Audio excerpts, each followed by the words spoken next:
Buongiorno, i titoli con le principali notizie.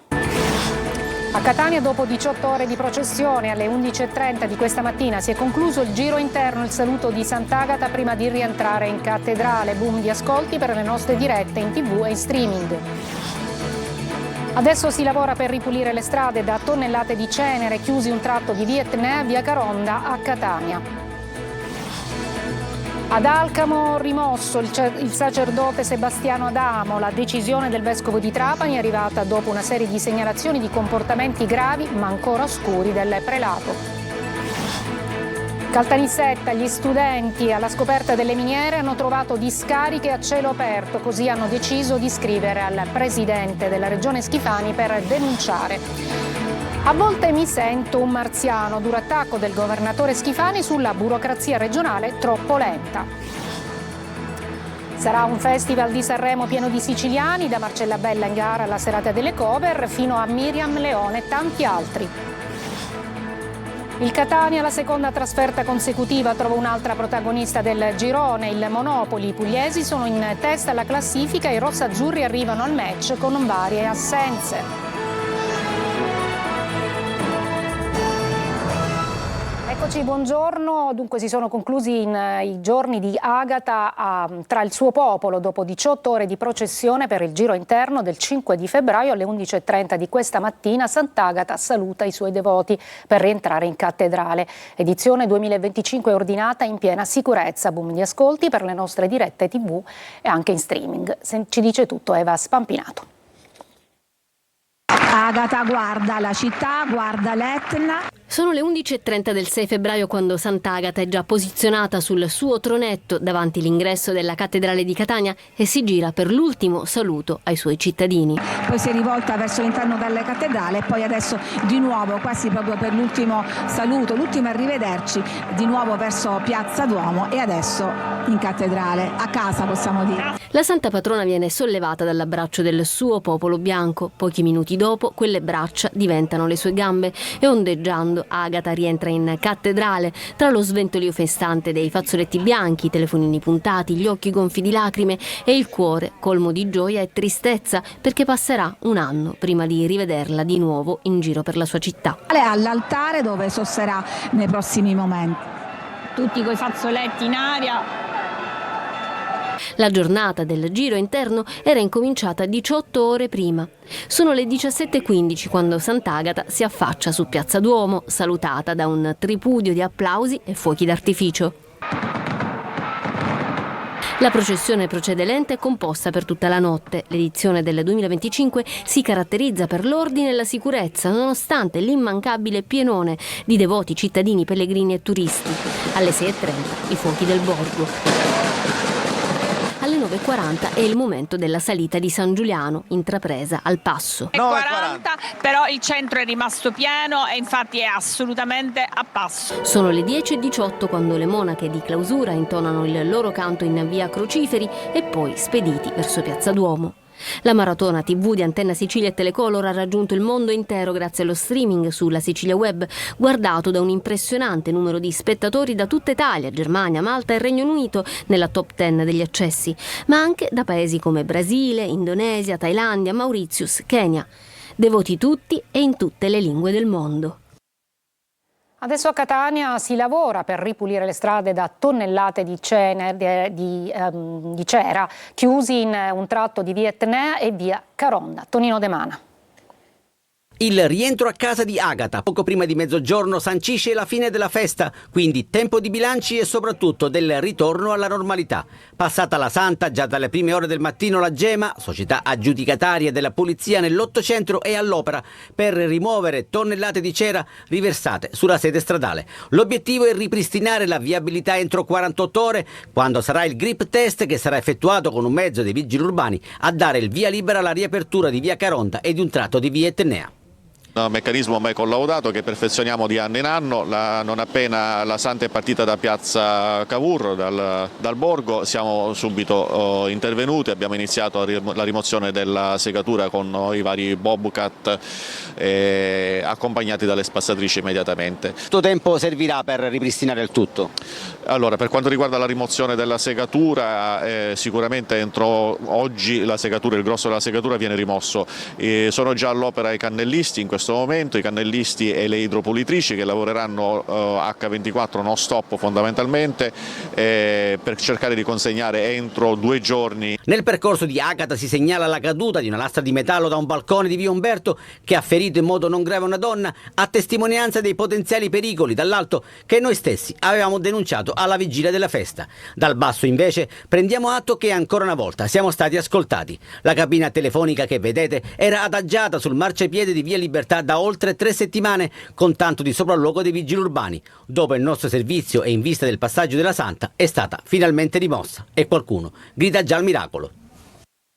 Adesso ad Alcamo, dove è stato rimosso il sacerdote Sebastiano Adamo. La decisione del vescovo di Trapani è arrivata dopo una serie di segnalazioni di comportamenti gravi ma ancora oscuri del prelato. Laura Spanò.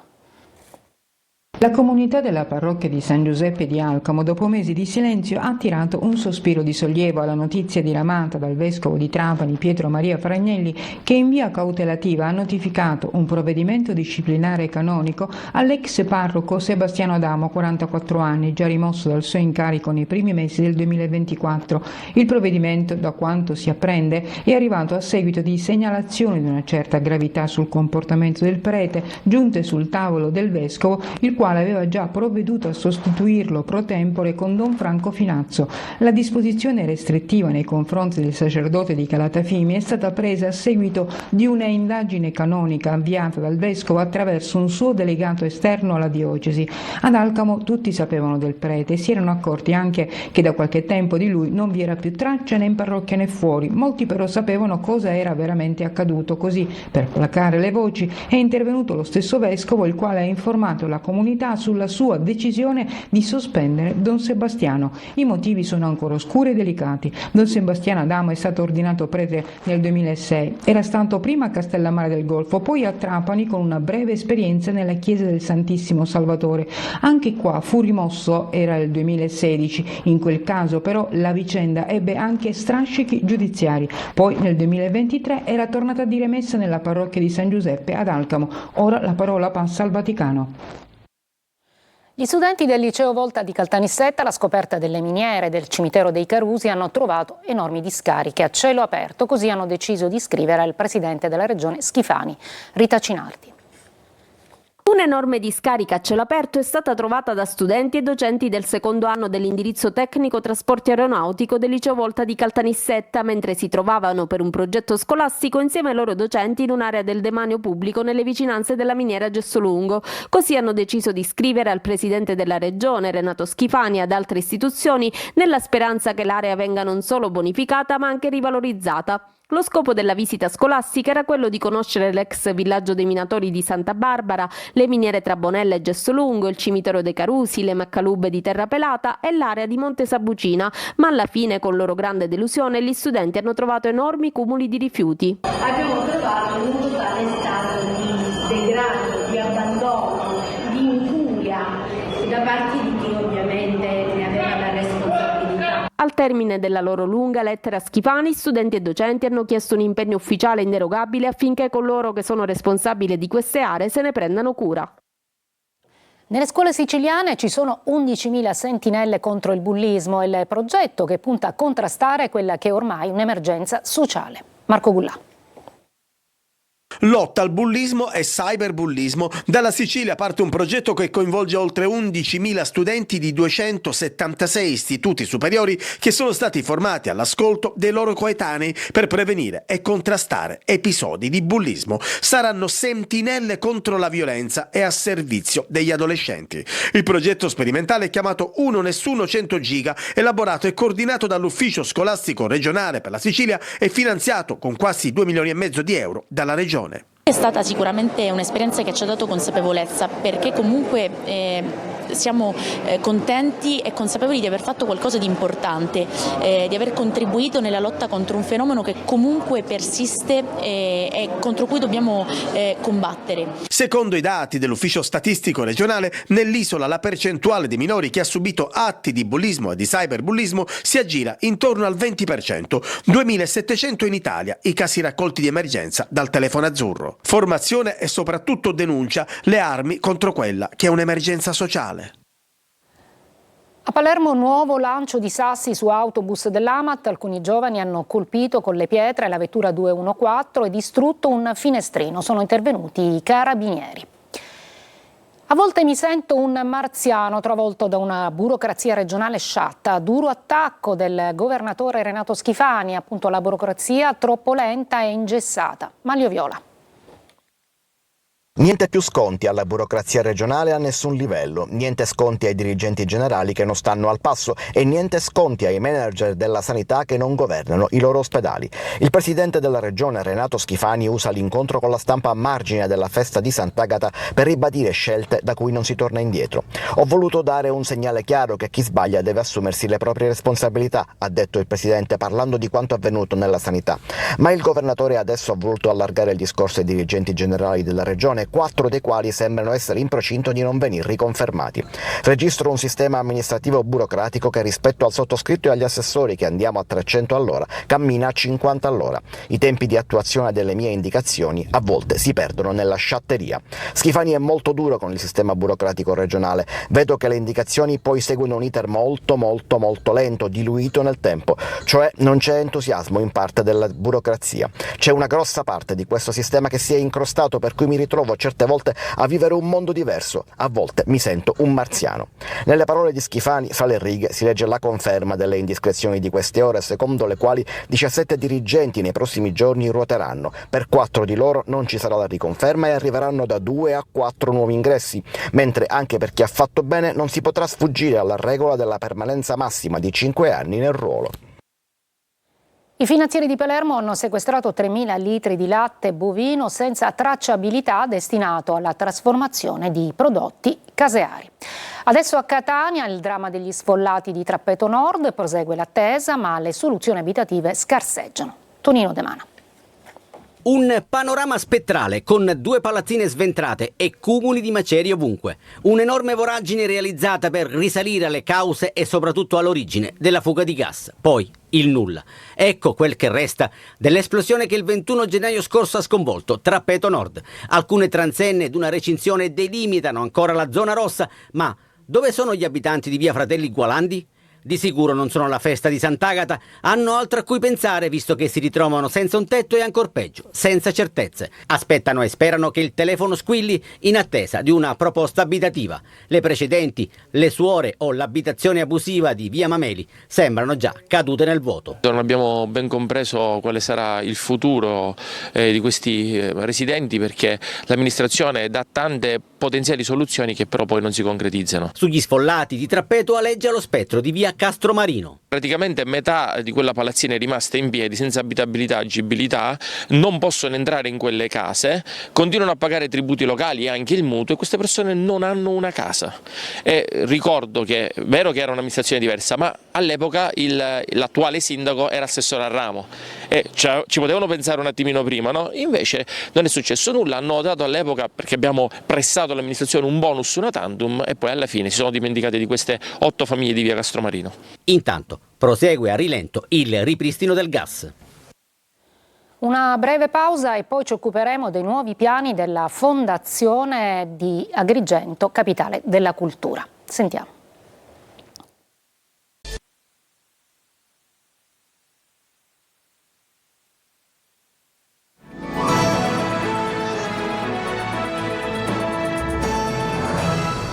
Agrigento, capitale italiana della cultura 2025, lavoro la nuova presidente della fondazione, l'ex prefetto di Palermo Maria Teresa Cucinotta, che dice non c'è più tempo da perdere. Davide Sardo. È ufficialmente iniziato il mandato di Maria Teresa Cucinotta alla guida della Fondazione Agrigento 2025. L'ex prefetto di Palermo, subentrata a Giacomo Minio, ha avviato incontri con le istituzioni locali ed il Consiglio di amministrazione del progetto Capitale Italiana della Cultura per pianificare le nuove iniziative. Tra le priorità la costituzione di una cabina di regia nel Palazzo del Libero Consorzio Comunale per coordinare le iniziative per i prossimi mesi. È necessario per Cucinotta definire rapidamente l'assetto organizzativo della Fondazione per garantire una gestione efficiente e valorizzare al massimo questa opportunità per Agrigento e per la Sicilia. Certamente in sintonia con tutte le istituzioni, con tutti anche i soci fondatori della Fondazione e soprattutto anche con la Regione Sicilia, che sta dando anche un grande supporto, con il consorzio della provincia, il Libero Consorzio di Agrigento, che ci sta aiutando in termini di individuazione di locali e strutture e mezzi, e quindi abbiamo una sintonia che speriamo ci aiuti a recuperare un po' il tempo. Chiesto anche un potenziamento del personale fondamentale per affrontare le sfide organizzative in vista dell'anno da Capitale Italiana della Cultura. Anche quest'anno sarà un festival di Sanremo pieno di siciliani, da Marcella Bella in gara alla serata delle cover, passando per tanti altri ospiti fino a Miriam Leone. Ecco chi sarà infatti sul palco dell'Ariston. Francesco Aloi. Ciao, siamo pronti per le prove. A Sanremo è tutto pronto. Quest'anno tra i 29 cantanti in gara ci sarà anche lei. L'ultima volta nel 2007, quando accanto al suo Gianni presentò all'Italia Forever per sempre.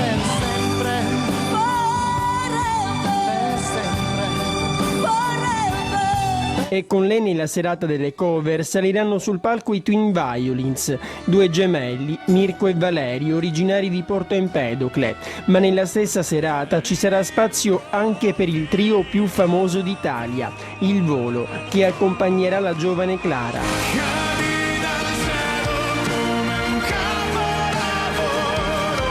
E la sicilianità passerà anche attraverso gli ospiti. Nella seconda serata arriveranno Cristiano Malgioglio e Nino Frassica. N, numero di telefono di Don Matteo. L'indomani invece sarà il momento della bellezza e dell'eleganza di Miriam Leone. Miss Italia 2008 è con il numero 97 Miriam Leone. E sarà targato Sicilia anche il Prima Festival con i Sansoni. Il duo comico palermitano sarà in squadra con Bianca Guaccero, Gabriele Corsi e Maria Sole Poglio. Quindi che dire, anche quest'anno il festival canta e parla siciliano.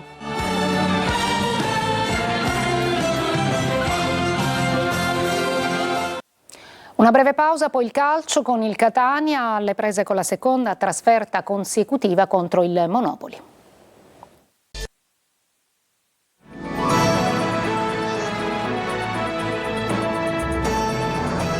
Eccoci al calcio, il Catania alla seconda trasferta consecutiva trova un'altra protagonista del girone, il Monopoli. I pugliesi sono in testa alla classifica e i rossazzurri arrivano al match con varie assenze. Marco Carli.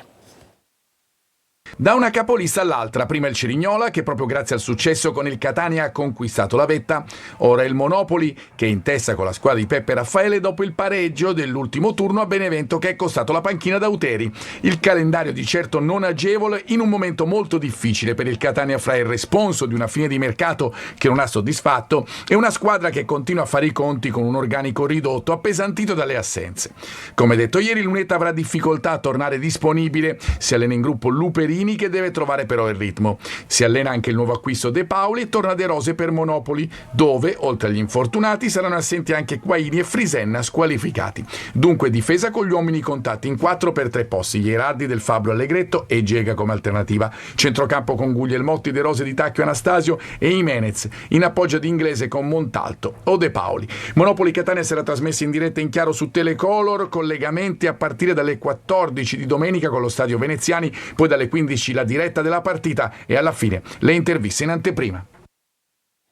Prime parole da attaccante del Palermo per Poyampalo: è stata una scelta difficile ma eccellente, ha detto, per la mia carriera. Sono contento di essere rosanero domenica all'esordio contro lo Spezia. Marco Gullà. Esordirà domenica al Picco contro lo Spezia. C'è grande attesa per la prima partita in rosanero di Joel Poyampalo, che dopo aver salutato i tifosi al Barbera oggi è stato presentato alla stampa. Il finlandese ricorda ancora la standing ovation che la tifoseria rosanero gli attribuì nel match dell'anno scorso in campionato, quando indossava la maglia del Venezia. Sì, quello è davvero un ricordo straordinario che ho della mia carriera di calciatore e anche di uomo, perché avere 30.000 persone che ti applaudiscono, essendo appunto